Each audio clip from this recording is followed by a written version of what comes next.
So as I was saying, that is literally the last part of that night that I remember. And then I woke up in this room that wasn't my hotel. I had no idea where I was, and I was on my own. I had no clothes on. I didn't realise at this time, but later on I realised that I had like raised marks around the top of my thighs, different kind of like bruises and stuff like that on my body, and I felt like I'd been hit by a bus.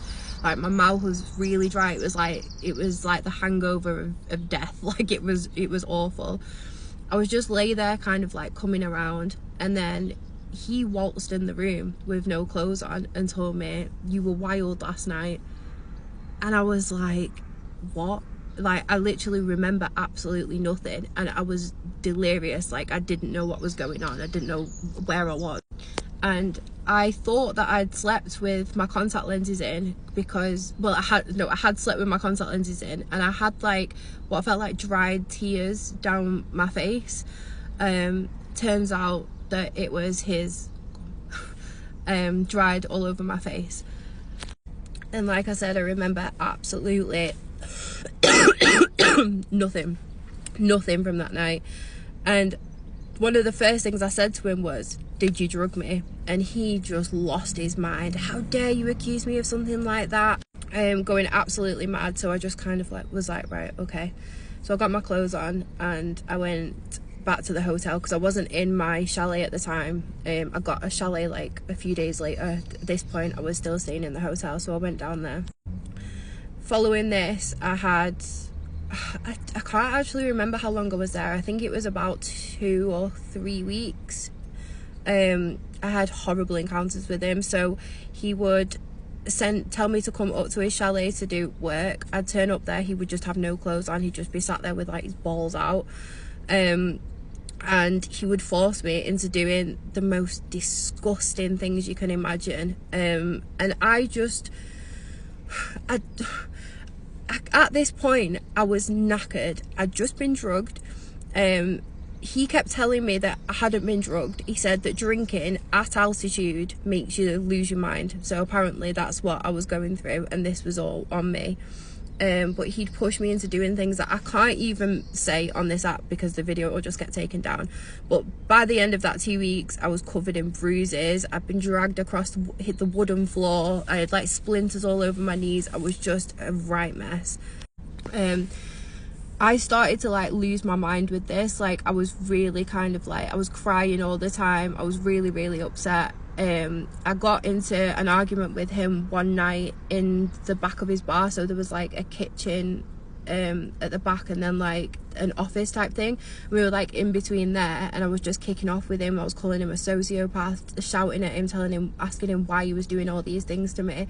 And I had my phone in my hand here, and he took it off me and threw it on the floor and smashed it. So I literally couldn't even contact anyone at home. I had nothing. I couldn't speak to anyone. It was just, there's literally, I could probably talk about 15 or 20 different occasions where he's hurt me in some sort of way or raped me. There's just so many things. It's hard to even just remember them all, because I wasn't in the right headspace, and I was just being constantly abused over and over and over again.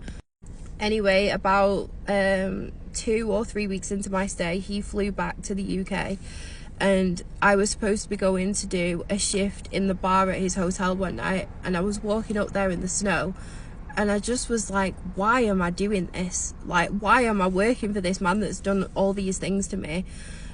So I turned back round, I went back down to my chalet, and I was gonna book flights home, because at this point I had a laptop given to me from the hotel. So I was looking at flights home, and instead I just started drinking, and I would just drank and drank and drank. And I started messaging him saying, "You're disgusting, you've drugged me, you've done all these things to me." And I was losing my mind. I was just texting him drunk over and over again. I was calling him and stuff like that, just going mad.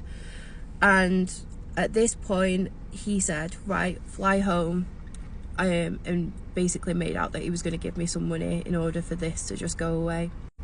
So I flew back home. He met me at the airport and he put me in a hotel overnight. He gave me like, I think it was like £5 in cash or something like that.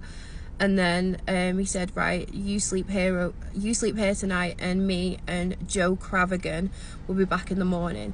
Joe is like Lawrence's right hand man. He does all his dirty work for him. He's written multiple NDAs for different girls and paid them off. He's like the in-between man.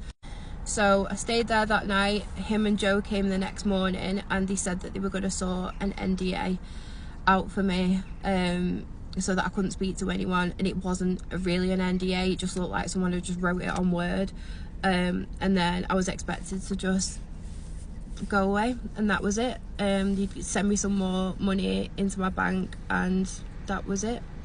However, obviously, me being me, I've kicked off about this multiple times. I've put stuff online and things like that, and it always comes back.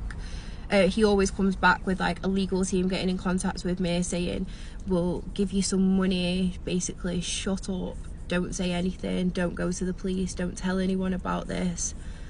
And being young and stupid, I've just accepted it. Meanwhile, while all this is going on, I've had like threats sent to my house. So I lived with my grandma for a short period of time and I had flowers sent to my address, which basically said, "Dear Mary, happy Christmas," and then he listed my dog's names, my grandma's names, and basically anyone who he knew was like in that house. He said, "Forgive the past and look forward to the future. Love, X." I'll try and I don't know how to work TikTok properly, but I'll try and insert a picture of them flowers now if I can. Not long after this, I took my car to the garage because I was having some cool new wheels put on my old car, and the guy that was doing it said, "Is someone trying to kill you?" And I was like, "What?" And he said that every single wheel nut on my car had been loosened to the point where my wheels were about to fly off my car. I've had people hack my phone. None of my phones work for very long. I literally have to change my phone all the time. I've moved house like 3 or 4 times in the past few years, just because weird things have happened, and I just don't feel safe. I just don't feel protected. The police, like I've said, have done virtually nothing to help me. I've told them about what happened to my car, things being sent to my house, people flying past in like Range Rovers and things like that. No one listens to me. They're just kind of like, "Oh, she's just nuts." Like, no one listens to me. So putting this video up and letting people know about this is not only a way to protect other girls that this definitely will happen to when he gets out, but it's a way to protect myself, because I've always said I feel like something eventually will happen to me because my mouth is too big, like I'm too outspoken, I've told too many people about this and made it too public like I'm doing now. And I always thought it was either going to look like suicide, and it looked like I'd done it to myself, or I'd be in a bad car accident, someone would hit me, or I'd just get stabbed walking down the street. But this is just what I've got to deal with.